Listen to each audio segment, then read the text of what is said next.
This is the 4th generation Mazda MX-5 and quite possibly the best they've made so far. What strikes you first about this car is its size. It looks like a toy car from the outside, and when you get inside, it feels like you're wearing a jacket rather than getting lost in a big interior. Because it's small, drivers that are over 6 feet tall will feel quite claustrophobic inside. But that's only when you're driving with the top on. Take it down and it's a whole other story. The driving position in the Mazda MX-5 is excellent.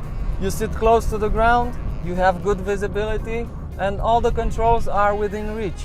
I can even open the passenger door without stretching too much. Although this car offers a pure driving experience, you're not deprived of amenities that can be found in most modern cars. You do get air conditioning, heated seats, a multifunction steering wheel, a navigation system, pretty much everything you need. One thing I don't like about the MX-5's interior are the seats, more specifically the insufficient lateral support. Plus, they're a bit narrow and I'm quite a thin guy. Interior quality is quite good actually, and the fact that this is a higher trim model certainly helps. But in a car that drives like this, I couldn't care less if the dashboard was made of stone. As you can imagine, we haven't been quite gentle with the acceleration pedal.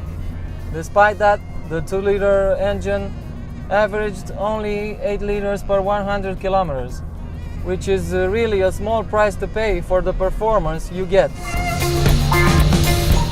The road is beginning to look more and more interesting, and I've just seen an indicator reading Transalpina. I just can't wait to get there, put the top down, and give it a proper drive.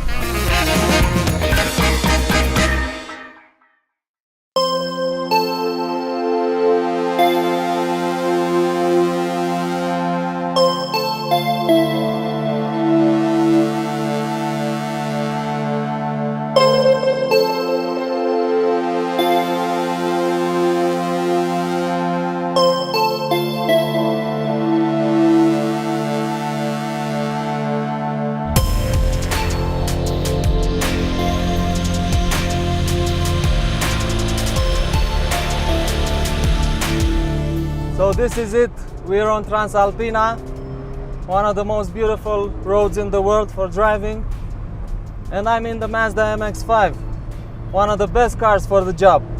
2-liter naturally aspirated engine, 6-speed manual gearbox, rear-wheel drive, and the limited slip diff on the rear axle, which is something only the 2-liter model has. They really make a difference. And obviously there's nothing like driving fast in a convertible with the wind rushing through your hair, for those who have hair at least. If this can bring a smile to your face, I don't know what can. You know, this road is very tricky.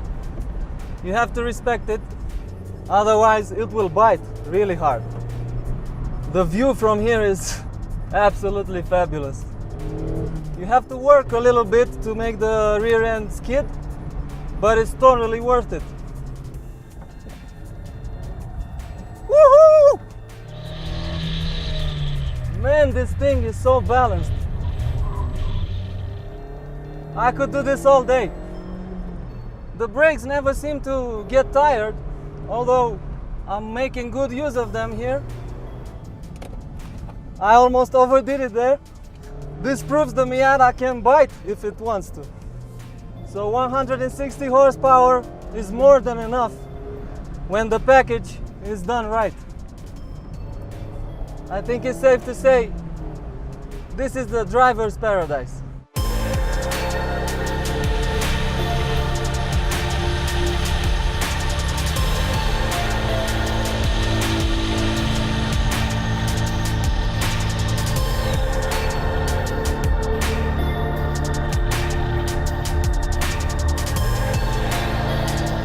If you ask me, I don't think there's a better car for Transalpina than this one, the 2016 Mazda MX-5.